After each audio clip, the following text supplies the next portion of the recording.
যে ব্যক্তি মন থেকে একবার লা ইলাহা ইল্লাল্লাহ পড়েছে, সমস্ত বিষয় আল্লাহর দিকে সুপর্দ করে, তার অন্যান্য অনেক পাপ থাকতে পারে, আল্লাহ পাক চাইলে সব পাপ মাফ করতে পারে। অতএব মান রব্বুকে উত্তর দিতে চাইলে শিরকের পাপে যাওয়া যাবে না।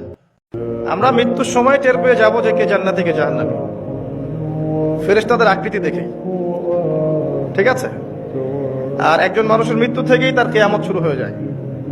কিয়ামত কবে হবে এর চেয়ে বড় কথা যে মৃত্যুর জন্য আমরা মসজিদে যাচ্ছেন, যাওয়ার সময় চুপচাপ থাকবেন না। একটা দোয়া আছে, এটাও পড়তে পারেন।